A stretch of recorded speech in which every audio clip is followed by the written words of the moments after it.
Rachel, and I'm here with another one of Sybil's Teacher Tip videos. Today we are focusing on our 7th grade Energy and Motion Student Activity Pack. Our first activity is called Potential and Kinetic Energy. Students will need their measuring tape, post-it notes, index card, clear tube, a steel ball, the wooden ball, and a marble. Students should also have some books to help make their ramp. To begin, students should find an area that has a length of at least 1 meter. This can be done lengthwise on a table or on the floor. The next thing they should do is use a post-it note to create a starting line.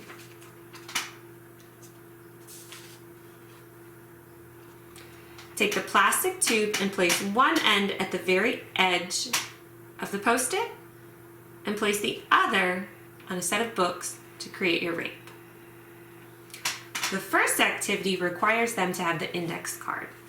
Fold the index card lengthwise and lengthwise again. This will create a V. We will place that V in front of the ramp. There is a diagram on the back of the student activity guide to make sure the students have made their ramp correctly. For part 1, we are going to explore how height affects kinetic energy.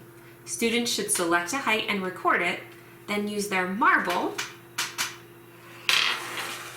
to determine the distance in which the index card travels. They should repeat the process 2 more times at the same height and then take the median. Once they have completed that, they should choose 2 more heights and do the same process. Once they are done, they should compare their distances and their height. For part 2, we will focus on how mass affects kinetic energy.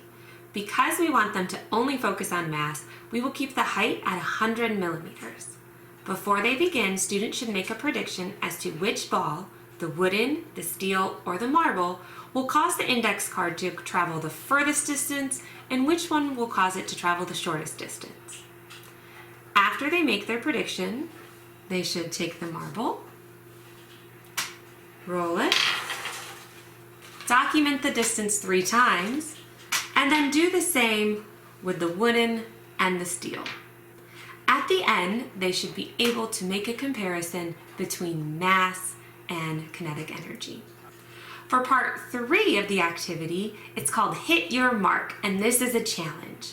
Using the information that they have learned in part 1 and part 2, students want to set up their ramp so that their steel ball will push their index card 580 millimeters. It's okay to take a distance between 570 and 590 millimeters. Once they figure out the height to get the index card to travel that far, they document it and they've won their challenge. The second activity is called motion and graphing. Students should set up their ramp just as they did before, but this time they do not need their index card. We will be focusing on the time it takes for the marble to travel an entire meter. We want the students to adjust their height to between 10 and 20 millimeters. The key here is getting it so that the marble takes about 3 seconds to go from 0 all the way to a meter.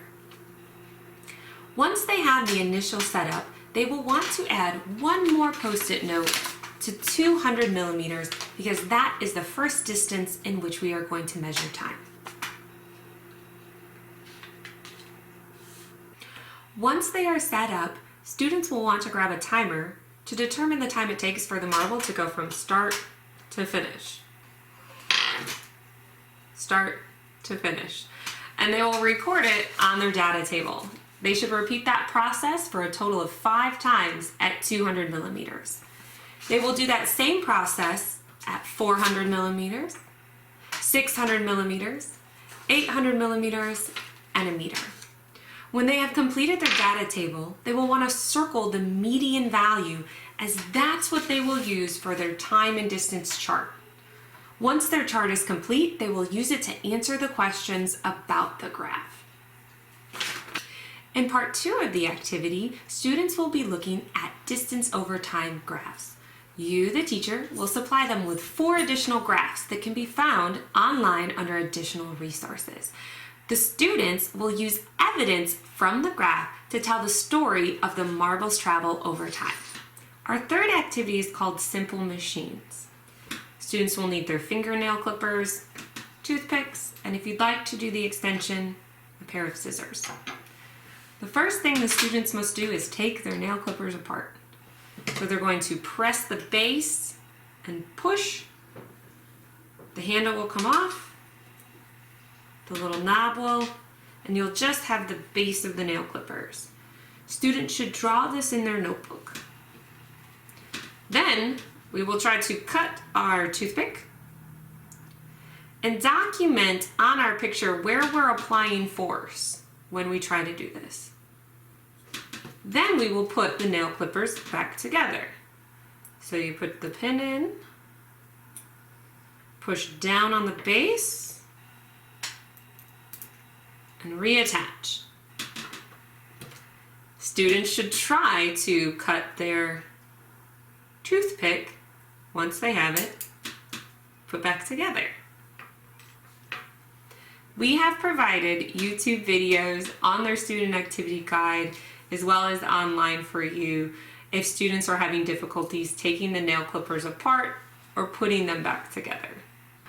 Part 2 of the activity is figuring out why this works so much better when it's put together. Students will use their measuring tape to measure the distance between the blades and then the distance between the lever. What do they notice about those measurements? And then in their own words, they should write a rule about what allows the clippers to apply a greater force. In the scissor extension, students will use scissors to cut a toothpick in 3 different locations: the tip, the middle, and near the joint. Similar to what we did with the nail clippers, we want the students to measure the difference between the blades in all 3 locations and in the handle. What similarities do they notice about the measurements with the scissors and the nail clippers? And then what do those similarities have to do with why it makes it harder or easier when they're trying to cut something? Students can also look for different systems that have levers in their house and explain how that lever works. And this is our 7th grade Energy and Motion student activity guide.